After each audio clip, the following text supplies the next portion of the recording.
Hello, everyone. Welcome to Everything Arsenal. I haven't spoken to you guys since Friday, so a lot to discuss in terms of transfer news. Martinelli has been linked to the move away.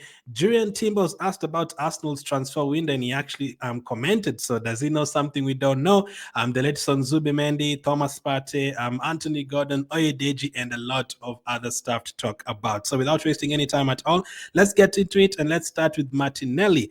Bayern Munich are discussing a potential transfer for Arsenal's Gabriel Martinelli. So this has come from Germany. First question for you guys is two questions, I guess. Would you be happy if Martinelli was sold? And number two, how much do you think Martinelli is worth in terms of the transfer market? Should you be selling him for 40 million, 50 million, 60 million, 70 million? How much? Now, I've looked at all these other clubs and how much they want for their players and how much their fans want for their players and all that. For example, Chelsea, after Jackson picked up the red card the other day, their fans are saying, let's sell him. Let's sell him for 45, 50 million right now. Nicholas Jackson. If you look at Liverpool, a couple of their players, they want 40, 50 million, even players like Kwanzaa.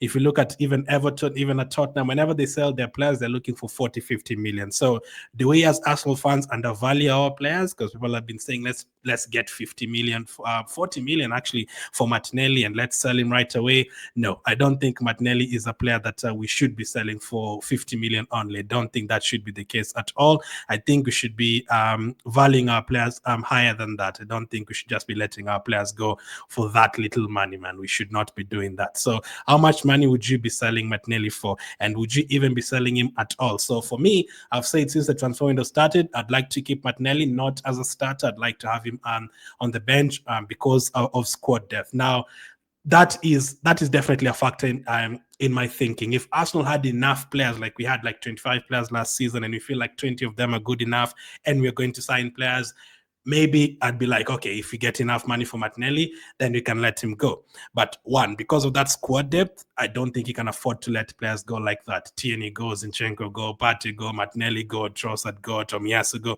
You cannot let go of that many players all at once unless we're going to go and sign 10 players, which we're not going to do. So you do need squad depth in case of injuries, even if it's not injuries, just to rotate our players next season. Even if we buy Rodrigo, I don't want him to play 50 games out of 50. You want to rotate players. Even if you buy Gyökeres, Sesko, you don't want them to play every single game. You want to rotate the team well. Now, the budget is another thing. Are we considering selling Martinelli because he hasn't been good enough the last two seasons? Are we considering selling him because we don't have enough budget to sign players?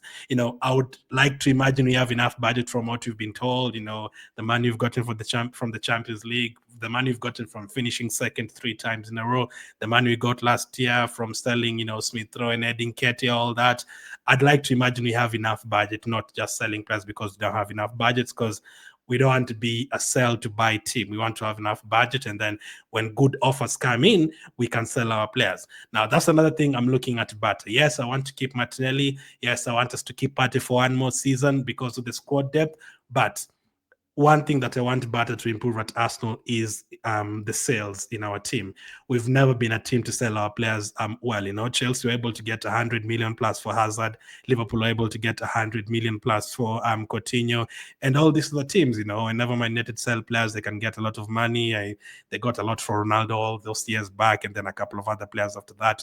For us, even if a player is good for us for like 2-3 seasons in a row, we never get anything. Look at Aubameyang, look at Alexis Sanchez, look at Robin van Persie. Like we got like 20 million only, so we cannot be that kind of team again. We need to be able to get good money for our players. We cannot have the most expensive signing or sale we've ever made. Like players like Willock and Nketiah and Smith Rowe and Iwobi, and that is like in the 30 millions around there. It's not a lot of money. So we need to be a team that can get good enough money for our players, even if they're not regulars. And Martinelli has been a regular. He had a season where he scored 15 plus goals and had a lot of assists. And I think from the seasons Martinelli has been here, he's been more good than bad. So we're not supposed to be selling him for only 30 million. But that's just my opinion. So let's see how that one goes. Bayern Munich linked to him. Will they be serious in terms of getting him? Will Martinelli want to move on there? We'll wait and see. So if you sell Martinelli, you definitely need a left winger. We already need one, but if you sell Martinelli, you 100% need a new player there even before preseason. So I don't know what is going to happen in that position. Now, Jurrien was asked about Arsenal's transfer, and this is what he had to say. It will definitely be a busy transfer window for Arsenal. I think we'll get a lot of players because we had so many injuries last season. At one point, we almost had no players left, so they definitely want to get players. So that is what Jurrien Timbers had to say. First of all, I definitely agree. I'm sure we all agree with that. We expect a busy transfer window. He says it's definitely going to be a transfer window, so maybe he's had a thing or two inside the camp. We had a lot of injuries, that is for sure. As I said, for example, I want us to get a defender later on in the transfer window because of the injuries last season. If Arsenal didn't have any injuries defensively, I wouldn't want us to get any defender at all because we have very, very many good defenders. At one point, we almost had no players, as he said. It was a terrible season, especially in the Premier League. It was just a season to forget totally, man. Every single game we were going to, we would hear we have an injury. Not even like 1 week ago, you hear that, okay, next week the player is going to miss a game. No, every single time we came to a game expecting a player to play, all of a sudden they're not there. Liverpool away, we thought Rice will be there. And then the squad comes out, oh, where's Rice? You go and you play another game, oh, where is Odegaard for this one? You go and play another game. Oh, where's Jurrien Timber for this one? Even the last game against Southampton, Saliba, no one knew Saliba was going to miss that game. Like, it was just a nightmare in terms of the injuries. But maybe Jurrien Timber does something. So hopefully it is the case. Hopefully they are thinking the same way at the board. And what this makes me think is what we always talk about. The rest of the players also look at how you approach the transfer window, and if you're serious, Saliba might be sitting down right now and thinking, okay, let me see if they're going to get Gyökeres, let me see if they're going to get a new left winger, let me see if they're going to, get 4 or 5 new players for us to try and compete for the trophies again. If not, I might want to move to Real Madrid. Maybe in his head he's thinking that, players like Saka, I think Saka is going to remain at Arsenal for a lot of years, but you never know what a player is thinking. You might think, okay, these guys are not serious. Let me move on to a team that is serious. All these players usually look at that as well for them to, continue that team. They look at what the board and the manager are doing in terms of improving the team. So that was interesting. Zubimendi. This one came out on Friday, didn't talk about it on Friday night. It came out after I put out the video. Fabrizio confirmed that Arsenal and Sociedad have completed all paperwork for Martin Zubimendi deal. It's all signed. Zubimendi has completed formal steps of his move in London. He will be the first summer signing for Arsenal, fee around 65 million, so around 55 million pounds. It is a good signing. We all want a striker, yes, but Zubimendi, that is a very, very good signing. That is a player he definitely is going to improve our midfield. He's a player that has been linked to Real Madrid, to Liverpool over the last couple of years. So he's definitely a player that is quality. Just helped Spain win the Euros, helped Spain get to the Nations League final. Very good player in midfield for Sociedad. I think last season he was always available in every single game, never got injured. So hopefully does adapt very quickly to the English game, because they're looking like that Partey is going to leave. So Zubimendi will be starting. Atstars wanted him for like 2-3 seasons from what we've had. So hopefully it does fit in very, very well for us.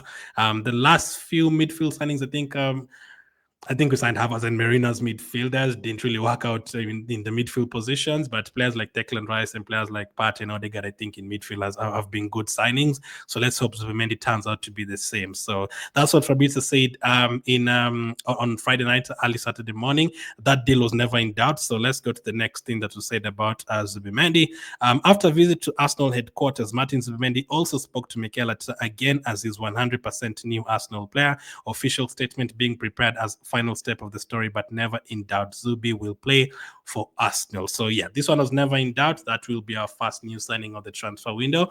I know we are looking at other forward players, but it's an exciting signing for sure. I cannot wait to see what it brings to our midfield, the technical ability it brings to our midfield, the control it brings to our midfield, the experience it brings to our midfield. Very interesting. It's always exciting when you sign new players, especially top players like this. Always exciting. So he visited the headquarters, so he will definitely be an Arsenal player, despite him saying he's not sure about his future like 2 weeks ago. He was never going to say yes, but the day after Spain, I'm going to go to Arsenal, I'm going to sign for Arsenal. No player really says that. Martin Zubimendi has visited Arsenal's training headquarters in Hertfordshire ahead of his move from Sociedad. I think it was first reported by Sammy Mockbell.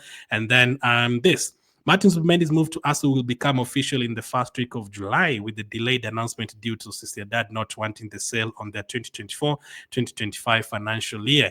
Arsenal will pay 65 million euros, slightly over his release clause, in 3 installments. So, but first we were told it's going to be like around 4 or 5, but 3 installments still very, very good. Adding an extra like 4 million, 5 million for it to be paid in 3 installments, I still think it's a very, very good deal for a quality player like this. Quite a good deal. The first paragraph of that says it will be official in the first week of July. So I think Zubimendi would have already signed for Arsenal right now, but in terms of announcing it, Sociedad want us to announce it in July in the new financial year. So for that one, we just have to put the Zubimendi story on the side for the next 10 days until July 1st. Hopefully we announce it as quickly as possible. But yeah, we cannot announce it right now because Sociedad did not want it to be announced right now. So no big issue as long as the national player, as long as the moment the players come back in July for training and preseason, he is there. Absolutely no problem. So it's already welcome to Arsenal. Zubimendi. Martin Zubimendi will wear the number 36 at Arsenal. So that is a new number for him, confirmed by Charles Watts. Charles Watts came out with this news. He will be wearing the number 36 at Arsenal. I don't know the reason behind it. We'll look into it. So maybe there's something important about that number to him. Or maybe just likes the number. Who knows? So a new midfielder, I'm sure you'll be starting probably the first game of next season against Man United at Old Trafford. Hopefully brings that quality that we need. And as you can see here, he'll be reunited with Merino and also Odegaard in that midfield. That was literally once their midfield in Sociedad. Merino, Zubimendi, and Odegaard. So the only one who missed was Isaac up front. We missed Isaac as a striker. He also used to play for that team. And maybe Kubo on the right wing. Maybe he could be a player that we could end up getting as a backup for Saka as well. But Zubimendi, welcome to Arsenal. We had all those updates on him, so I had to go through all of them because we didn't talk about it yesterday. But will he be playing with this guy? Will he be playing with Thomas Partey or not? Will Thomas Partey be leaving, or will he be playing next to Zubimendi? Now, according to reports, Arsenal, Thomas Partey leaving Arsenal is now at 90%, so that is quite high. The players' representatives are sure he will not extend if Arsenal don't increase their wage offer, which the club are not willing to do. Next week will be crucial for the situation. 90% is so high. So what I think is going to happen with this is, I think at the moment, as we're speaking right now, Arsenal are potentially already talking to other midfielders to see whether Partey can be replaced. If they feel like a deal is a bit impossible to do in terms of getting a new midfielder, maybe they will be forced to increase the wage a little bit for him to say, okay, let's give you one more year, stay for 1 more year. We're going to increase your wages a little bit.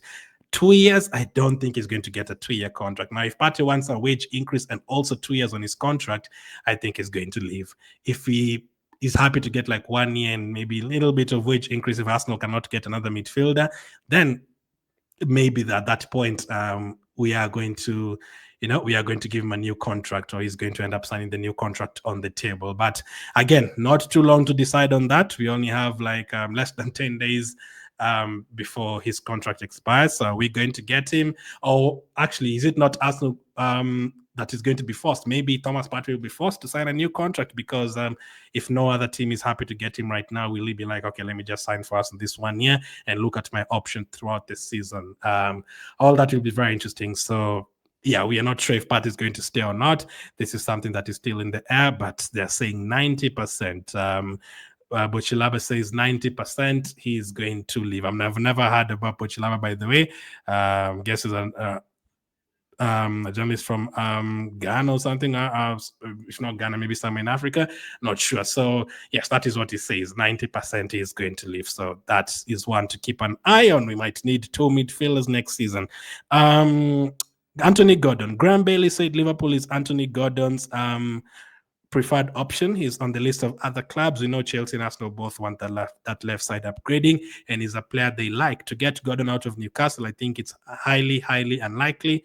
Do Newcastle need to do a sale? Some clubs in football think they do. They think Newcastle will have to do something. Newcastle say they don't, but let's see how that progresses. As I said when we first talked about Gordon, hopefully we have other options. I'm happy that they said the new director talks to like 5, 6, 7 different players in every position, that is good. Especially in this particular position, you need options. If you just said, okay, we're going to get either Nico Williams or Anthony Gordon, it might not happen because Nico Williams doesn't want to come to England. He might not change his mind. He might definitely stay in Spain.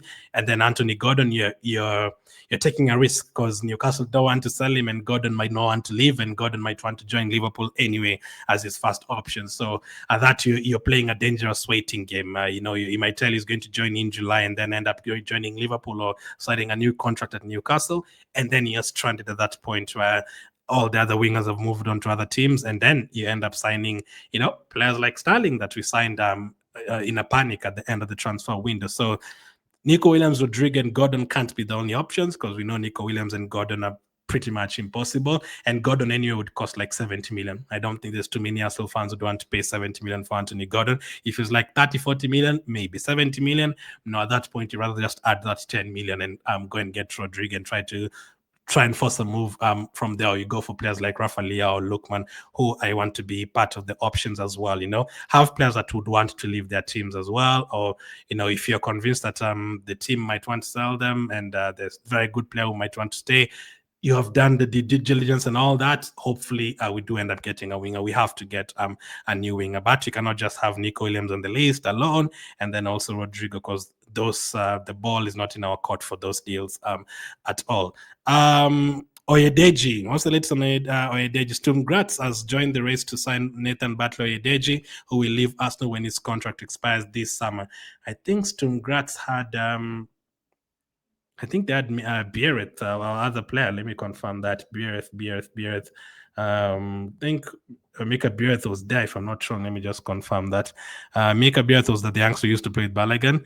Yes, he was. I was right. So 2024, 2025, for I think 1.5 seasons, Mika Biereth was at Sturm Graz. So it looks like we have a good relationship in terms of that with Sturm Graz.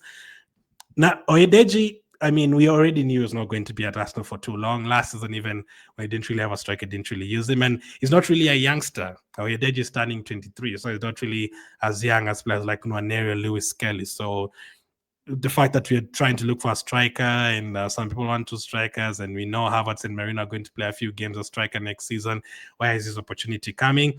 I don't think so. And the fact there's a lot of pressure on Arteta and the rest of the team to deliver next season, I don't think there's too many games he'll be playing players like Oyedeji at all. I think Lewis Kelly and Nwaneri are the ones who've emerged now. You're going to see Max Daumann next season a little bit. But the players like Oyedeji, you're not really going to see him. So his contract is expiring anyway, so he's going to leave Arsenal on a free. I don't think he'd want to sign a new deal. I don't think he should sign a new deal. I don't think he's going to get any opportunities next season because the pressure is even double, triple what it has been. We are going to be fielding a lot of the experienced players next season. Even if Gyökeres or Sesko is not there, it's going to be Havertz or Marino are going to play there. So he would be like 4th or 5th option in that position. So it's just better for him to move on. And the Austrian team, it's an Austrian team, they want to sign him. So all the best to Nathan Butler-Oyedeji. There was a lot of updates today. So let me know. The question I asked at the beginning, thank you if you're still watching up until now. Martinelli, how much would you be trying to get for him? Would you even consider selling him? And then are you excited about the Zubimendi signing? Let me know. Thank you for watching, and I'll catch up with you guys on the next one.